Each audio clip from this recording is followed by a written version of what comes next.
Many reports are questioning the longevity of Quique Setien at Barcelona, but I don't know about you guys, but all of this seems like deja vu as when Barcelona was with Ernesto Valverde.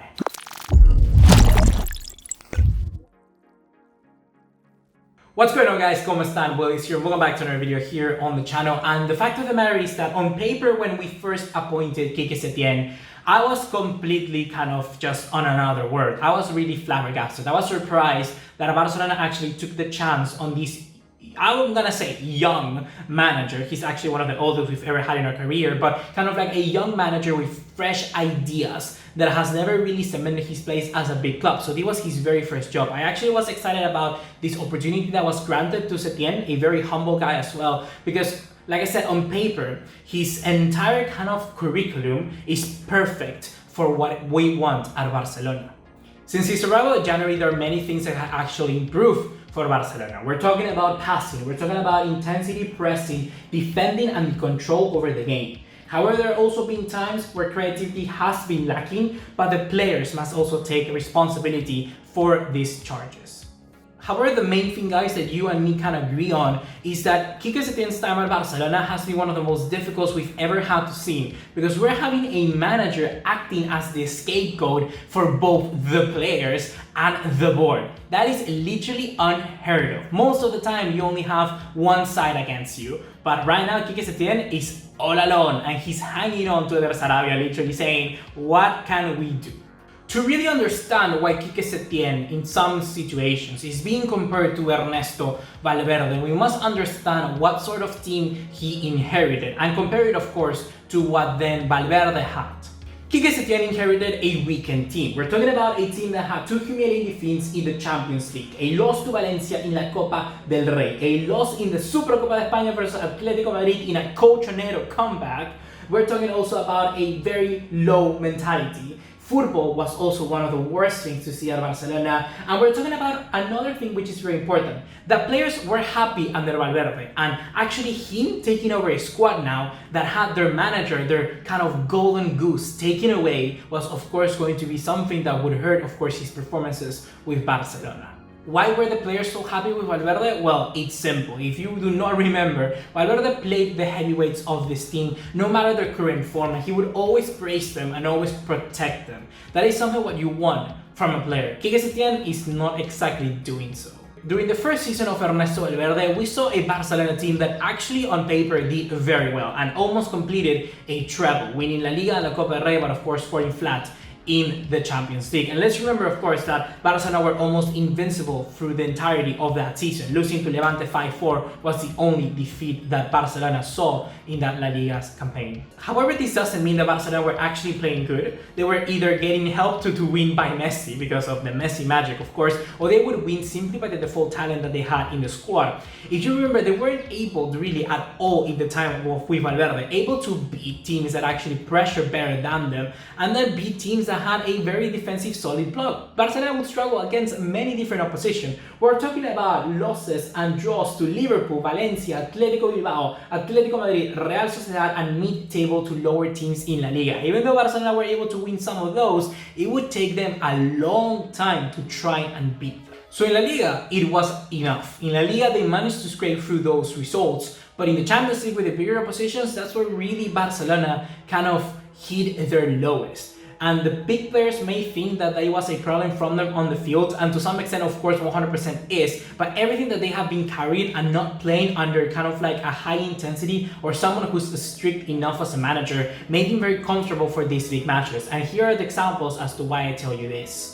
The very first leg against Liverpool, for instance, was an amazing performance from Messi, and a game which, all honesty, Liverpool should actually have been getting some goals away. I would say that the good result on paper would have been 3-2, because of what Liverpool demonstrated in the Camp Nou was absolutely amazing. Barcelona did it as well, but it was mostly down to Messi. The second game against Liverpool, they got completely consumed by the intensity and the atmosphere of Liverpool. I have had the pleasure to go at Anfield myself, and let me tell you, that stadium, it's no joke. It really is no joke. People sing from minute 1 to minute 90, and it's even worse when you're the only guy there supporting Barcelona and don't even know what the songs are. Messi in that game created 5 chances, However, none of the other teammates were able to be clinical enough to put them into the back of the net. And on top of that, Barcelona lost in kind of the pressing game against Liverpool. They didn't have the biggest stars in Roberto Firmino and Mohamed Salah. That tells you that most of the time, teams don't need their best players to win. And there are some times where you can simply win matches by heart, commitment, and dedication. Something that Barcelona under Valverde has never had.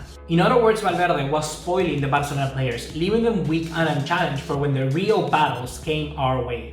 That was in the grand scheme of things. Now let's take a look at what's actually happening this season and let's compare the Cantabrian Quique Setien to the Chingurri Valverde.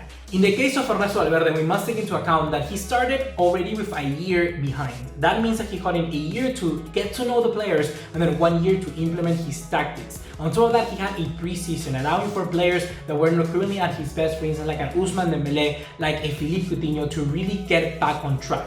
And that is something that Quique Setien simply hasn't got. On top of that, we must take a look at who has Ernesto Valverde lost points during the season. And these are the teams that Barcelona lost points against. Barcelona have dropped points this season with Valverde against Atletico Bilbao, Osasuna, Granada, Levante, Real Sociedad, Real Madrid, and bottom of the table Espanyol.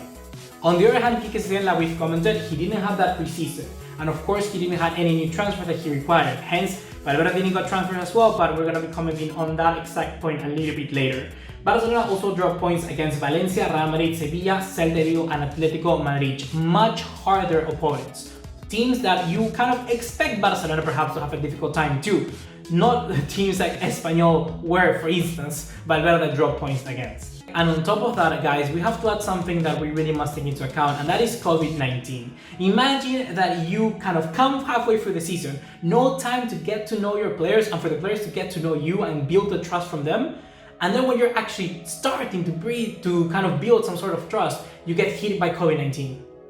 3 months with actually not speaking or working in the right environment is going to hinder your club massively. And that is one of the main reasons actually why I believe Quique Setien has failed. Something that is very unfortunate to actually happen. And with all of that added onto the no preseason, the no new transfer, the no time to get to know the players, there is no wonder why Quique Setien is finding himself struggling so much at Barcelona.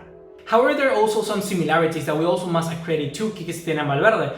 The very first thing is that they are very bad making substitutions. They make very late substitutions that really do not make sense. And we of course can have some examples like Antoine Griezmann coming in very late against Atletico Madrid. That is something that is kind of really making the rounds around social media. Then we also have to talk about Ansu Fati being taken out for Antoine Griezmann when I believe he should have been Antoine Griezmann being taken out for Luis Suarez against Leganés. And then we have other examples, for instance, where Riqui Puig hasn't really been playing as much. Perhaps he hasn't played more on the Quique Setien, but because the circumstances stand, because we have Artur leaving to Juventus, and of course he's gonna be counting as much, so Riqui Puig then makes sense. Valverde never ever trusted Riqui Puig, and when Quique Setien had the opportunity to play Riqui Puig, he never gave him actually. It's only when he needed to play Riqui Puig that he actually did. But the fact of the matter is, guys, that when you have two managers making the same mistakes, there must be some sort of external influence on their decisions, and that has to be the board. For instance, with Ernesto Valverde, you can have the board saying on his ear, you have to play Philippe Coutinho because how much he costs, so then Valverde has to play Coutinho and the only space that he has for him is at left wing. The very same thing with players like Sergio Roberto and players like Gerard Piqué. These are decisions that the managers need to take by themselves, and they're not being able to do so because they have this board controlling them like a puppet. However, it's not all bad news because Quique Setien has actually managed to improve some things at Barcelona. For instance, Quique Setien has more points per game in La Liga than Ernesto Valverde, and that's already a lot better. And on top of that, he's actually also has a lower number of conceded goals per 90, meaning that our team wins more per 90 in La Liga and also concedes less goals. That's already some sort of improvement than Ernesto Valverde. On the other hand, you can also argue that Barcelona hasn't really been improving in the grand scheme of things, because Valverde had a 63% winning percentage with Barcelona and Quique Setien still has 64%. So only a 1% improvement is certainly not good enough, and not one that guarantees the change of a manager. The best way for me to explain the difference between Quique Setien's Barcelona and Ernesto Valverde's team as well is that Quique Setien has been able to remove the element of luck out of their team. Most of the time you can see that when Barcelona starts playing good under Setien, they're going to be able to win that game. But when they play bad, you know from the get-go, oh, that's a game Barcelona is going to lose. With Valverde, you didn't know what to expect. And that's one of the most frustrating things that Barcelona fans had to see under Valverde. Their team was decent all around, and they were very consistent, yes, but very consistently average. And that is something that really hurts to see when you have to watch it every single week.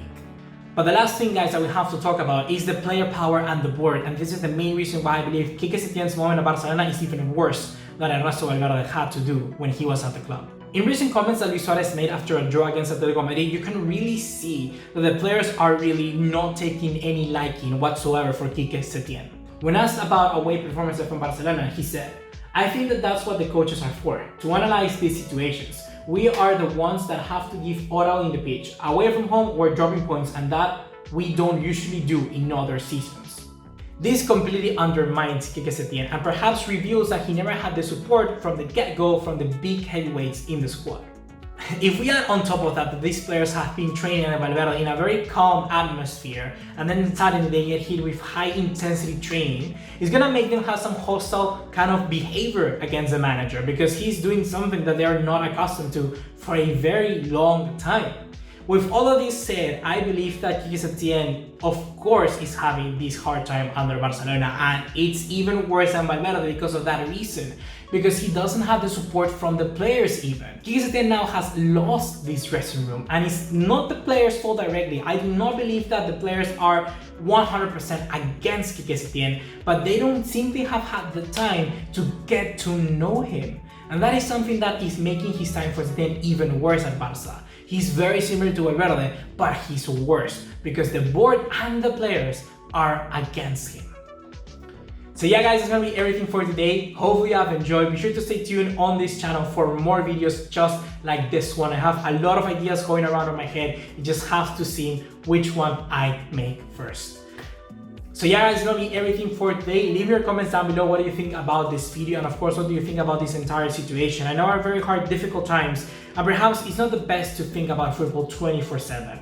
But I know that a fix will be coming for Barcelona, and we talk about that fix in this video up here. So go and check it out before you decide to tune away from this channel. So yeah, that's gonna be it for right now. See you in the next one. Have a great time. Bye.